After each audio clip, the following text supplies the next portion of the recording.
جب تک ہمارے سرمایہ داروں کے دلوں میں درد پیدا نہ ہو، ہمارے مالدار لوگوں کے دلوں میں درد پیدا نہ ہو، اس لیے قرآن کہتا ہے الذی جمع مالہ وعددہ، جس انسان نے مال جمع کیا اور متعدد کرتا گیا، 1 گھر 2 گھر 4 گھر، 1 گاڑی 10 گاڑیاں، بڑھاتا گیا، اللہ کہتا ہے میں ایسے بندے کو جہنم کی آگ کا ایندھن بنا دوں گا، ایندھن بنا دوں گا، کیونکہ جس مقصد کے لیے میں نے تجھے مال دیا تھا، اپنی ضرورت کا لے خرچ کر، اس سے زیادہ جو مال ہے وہ کس کا ہے؟ وہ قوم کے لیے خرچ کرنا ہے، وہ یتیموں کے لیے خرچ کرنا ہے، وہ بیواؤں کے لیے خرچ کرنا ہے۔ کتنے ٹیلنٹڈ آپ کے بچے ہیں، لیکن ہمارے کوئی اتنے سینٹرز نہیں ہیں۔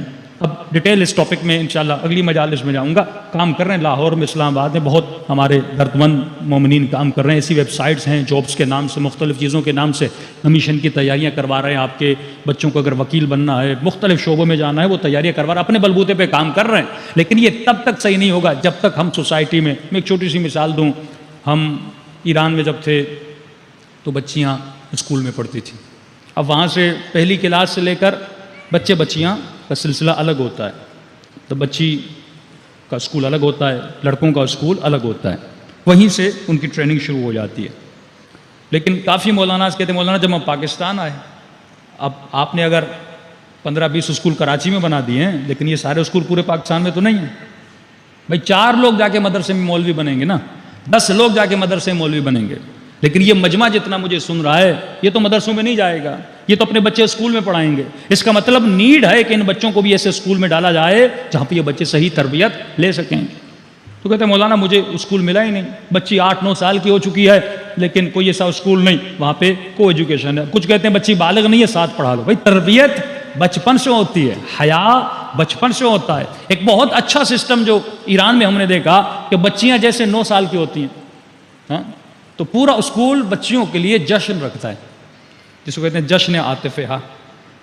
چھوٹی چھوٹی بچیاں جیسے پتہ چلتا ہے، اب اسکول کو ڈیٹ آف برتھ پتہ ہوتی ہے، جیسے پتہ چلا بچی 9 سال کی ہو گئی مطلب بچی بالغ ہو گئی، تو اسکول میں ایک جشن رکھا جاتا ہے، پورے کلاس میں جو جو بچیاں 9 سال کی ان کے لیے جشن رکھا جاتا ہے، اور ان کو بتایا جاتا ہے کہ اب تم پر اللہ کی اطاعت واجب ہو چکی ہے، نعمت الہی ہے، اب تم اس قابل ہو کہ اللہ کے مصلی پہ کھڑی ہو جاؤ، 2 رکعت یا 4 رکعت نماز پڑھو۔ اور یہ جشن کیا جاتا ہے، اس جشن میں بچیوں کو چادر گفٹ کے طور پہ دی جاتی ہے۔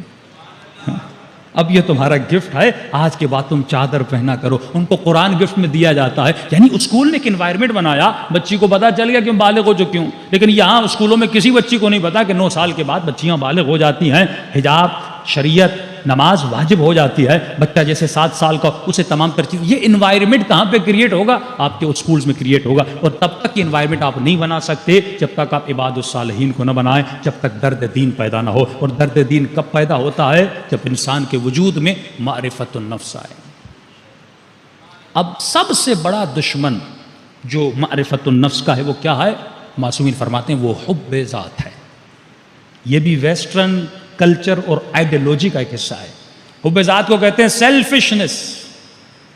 پورا ویسٹرن ورلڈ سیلفشنس کے نظریے پہ قائم ہے۔ کیا مطلب؟ مجھے اپنا گھر بنانا ہے، مجھے پرواہ نہیں کسی مومن کے پاس گھر ہے کہ نہیں۔ میں نے ایسے 4 بھائی بھی دیکھے کہ ایک بھائی بہت مالدار ہے، دوسرے کے پاس کھانے کے لیے کچھ بھی نہیں ہے۔ یہ کون سا کانسیپٹ ہے؟ یہ سیلفشنس کا کانسیپٹ ہے۔ جوائنٹ فیملی سسٹم اسلامی کلچر کا ایک حصہ ہے، لیکن آہستہ آہستہ ایران تو اس چیز میں تباہ ہو چکا ہے، لیکن پاکستان میں آج پھر بھی کچھ جوائنٹ فیملی سسٹم ابھی بھی باقی، لیکن اسے ختم کیا جا رہا ہے۔ کس کے ذریعے سے؟ ڈرامہ بنا دیا۔ ڈرامے میں کیا دکھایا کہ بیچاری بہت غریب سی بہو ہے اور سانس اس پہ ظلم کیے جا رہی ہے، ظلم کیے جا رہی ہے، کبھی نند آتی ہے وہ فتنے کرواتی ہے، کبھی سانس آ کے فتنے کرواتی ہے، اور پھر کیا دکھاتے ہیں؟ اس نے بیوی کی مظلومیت میں آ کے الگ سے گھر لے لیا، اب وہاں پہ یہ خوشی کی زندگی گزار رہے ہیں۔ تو ایران میں کہتے ہیں ایک مسئلہ ہے نا تو مسئلہ حل کرو، مسئلہ مٹاؤ نہیں۔ اس کا حل یہ نہیں کہ میں گھر الگ کر دوں، اس کا حل یہ ہے کہ تم اس گھر میں تربیت اہل بیت کو لاؤ، اخلاق اہل بیت کو لاؤ۔ اس ساس کو بتاؤ کہ بہو کے حقوق کیا ہیں، بہو کو بتاؤ کہ ساس کو حقوق کیا ہیں۔ دوسرا، یہ اکنومیکلی کتنا نقصان ہوتا ہے۔